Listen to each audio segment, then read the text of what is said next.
This portion of Mr. Shaw's Cold War video is brought to you by Puffs Tissues. Students, if you want to get out of class, hide the tissues. It was pretty good, actually. I didn't even break anything, and I don't think the cat minded at all. Told you he was weird. Welcome back, ladies and gentlemen. Mr. Shaw here again for you. So the last three videos have been focusing on what happened in the Cold War kind of outside of America.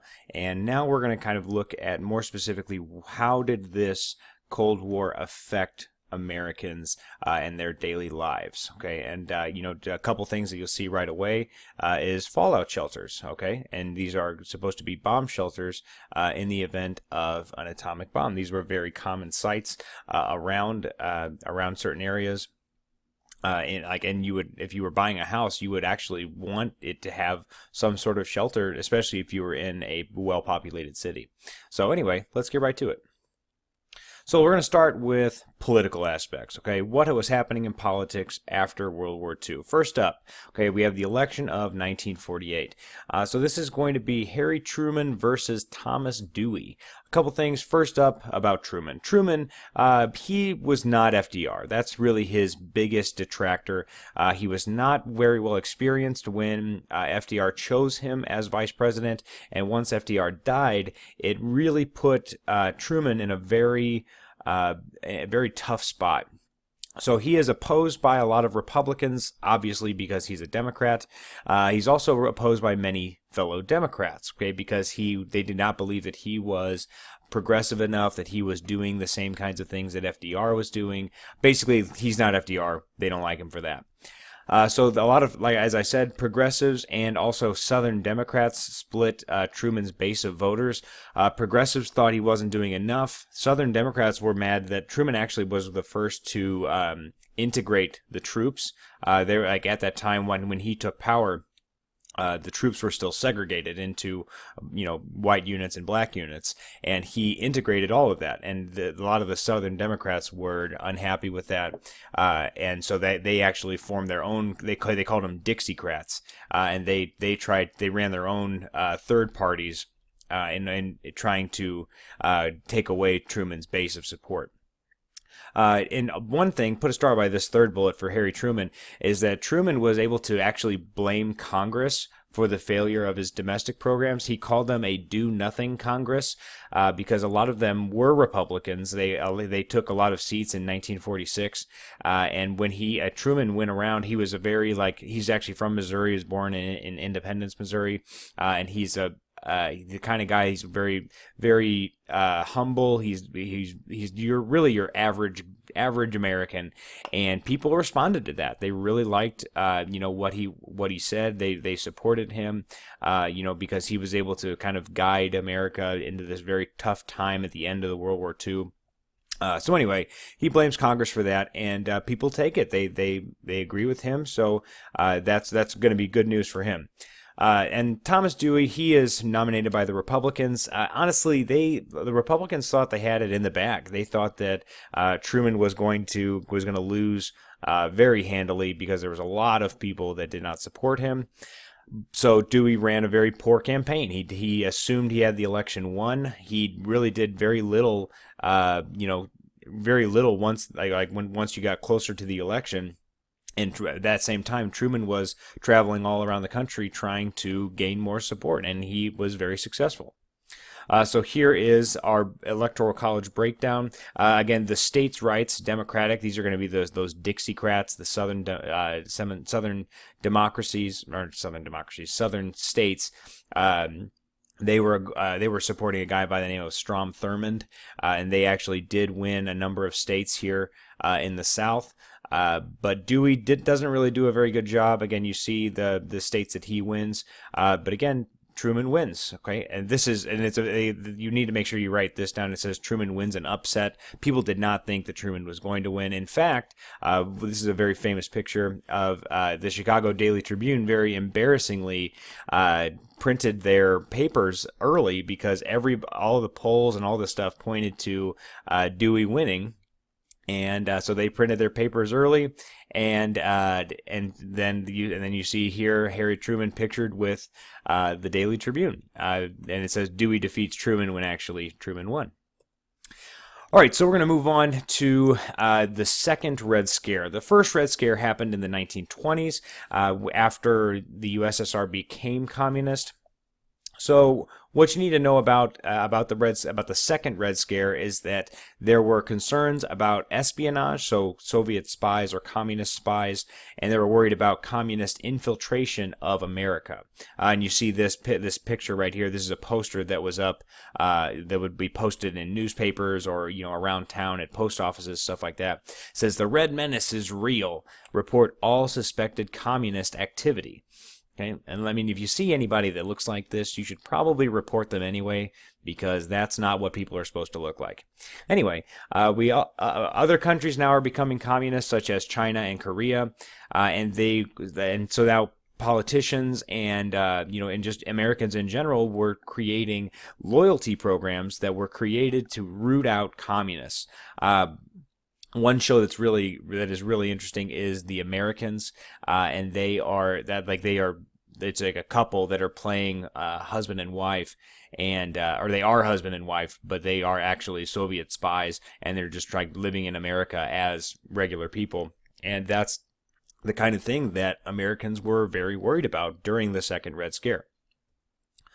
So this is going to lead to the House of Un-American Activities Committee. Okay. Whoever came up with that name needs to be fired. But anyway, the HUAC, or the HUAC, was used to root out communists. Specifically, their main target was Hollywood.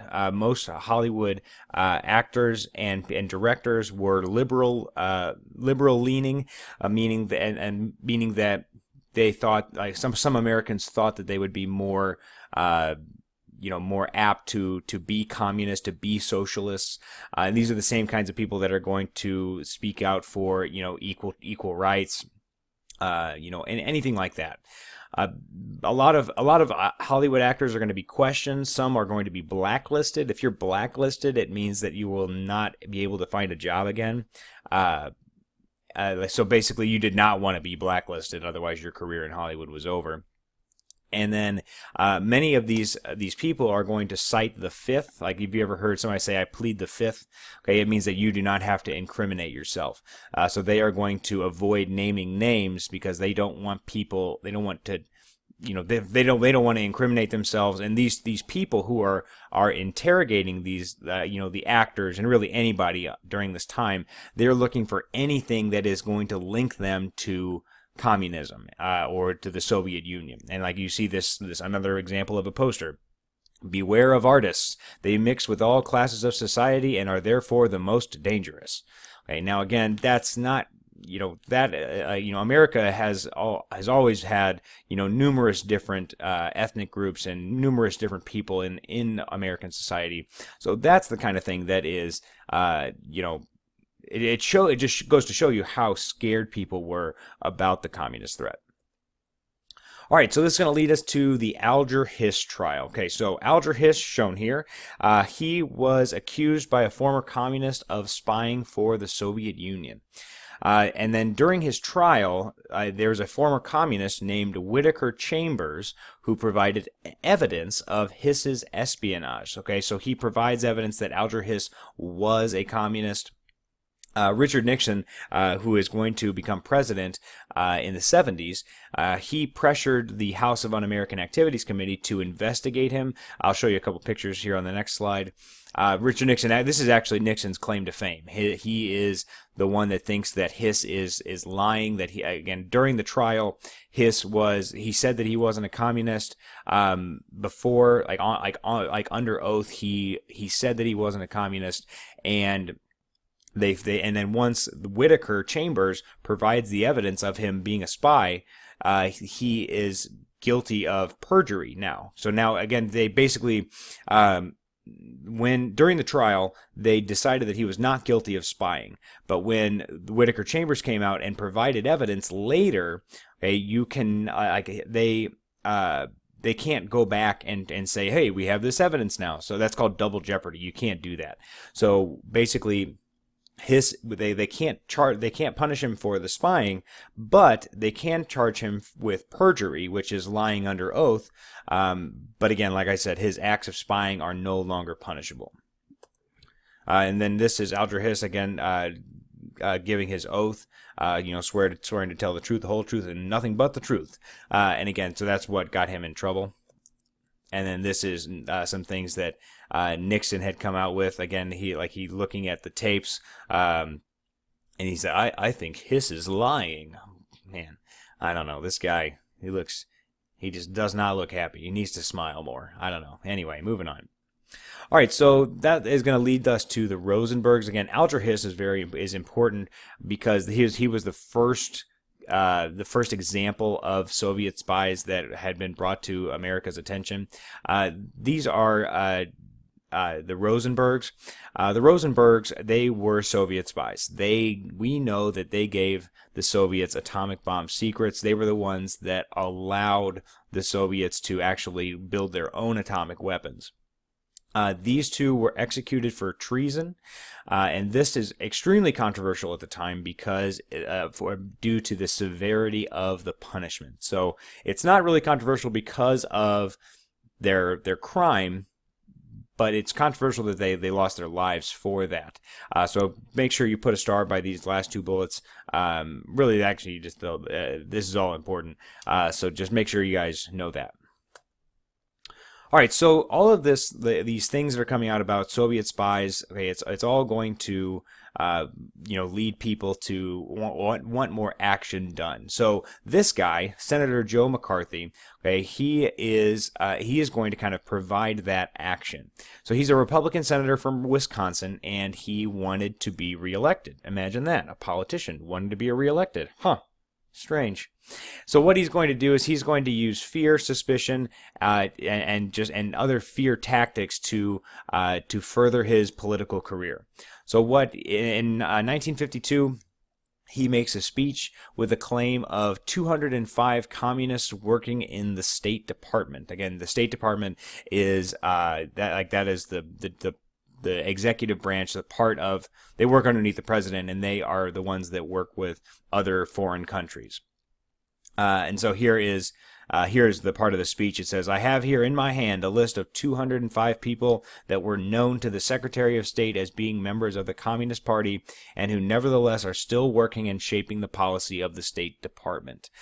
This is probably not true. Okay, we're not exactly sure, but most of what we know is that there were not very many communists in America at this time. So what he is saying is probably made up, but again, it's powerful. Okay, there's people working in the State Department that are communists. Like, what the heck's going on?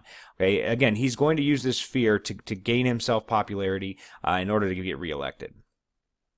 Okay, they call this McCarthyism.